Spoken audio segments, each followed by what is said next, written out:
আল্লাহ বলছে দোয়া করো কবুল করো, মানে দোয়া করলেই কবুল হয়। আমি দোয়া করছি আল্লাহ তুমি আমাকে এই মেয়েটার সাথে বিয়ে করো, আল্লাহ তুমি আমাকে এই চাকরিটা দাও। আমি মনে করতেছি আমার জন্য এই মেয়েটার সাথে বিয়ে করাটা ভালো, আমার এই চাকরিটা পাওয়া ভালো, লেকিন আল্লাহ ভালো জানে আমার জন্য কোনটা ভালো কোনটা ভালো না। আল্লাহ প্রমিস করতেছে যে দোয়ার রেসপন্স হচ্ছে অ্যাকসেপ্টেন্স। এই আয়াতটা পড়ে ওয়াকালা রব্বুকুম উদউনি আস্তাজিব লাকুম, আল্লাহ বলছে দোয়া করো কবুল করো, মানে দোয়া করলেই কবুল হয়। এটা নীতি, আপনার জীবনে এটাকে নীতি বানায় ফেলেন, দোয়া করলেই দোয়া কবুল হবে, এটা আল্লাহর কথা।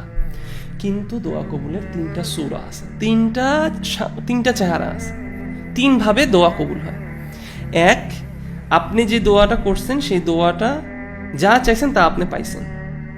অথবা 2, আপনার এই দোয়া করার জন্য আপনার থেকে একটা কোনো বালা মুসিবত, মানে কোনো একটা হার্ম আপনার থেকে রিমুভ করা হলো।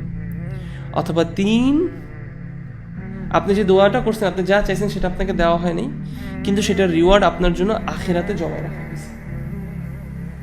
এখন আপনি বলতে পারেন কেন এরকম 3টা সিনারিও? বিকজ আল্লাহ is the best knower of our situation. আল্লাহর ইলমের সাথে আমাদের ইলমের কোনো তুলনা হয় না। আমি দোয়া করছি আল্লাহ তুমি আমাকে এই মেয়েটার সাথে বিয়ে করো, আল্লাহ তুমি আমাকে এই চাকরিটা দাও। আমি মনে করতেছি আমার জন্য এই মেয়েটার সাথে বিয়ে করাটা ভালো, আমার এই চাকরিটা পাওয়া ভালো, লেকিন আল্লাহ ভালো জানে আমার জন্য কোনটা ভালো কোনটা ভালো না। সো আমার কাজ হচ্ছে আল্লাহকে শুধু চাওয়া এবং বিশ্বাস করা চাইছি মানেই কবুল হবে।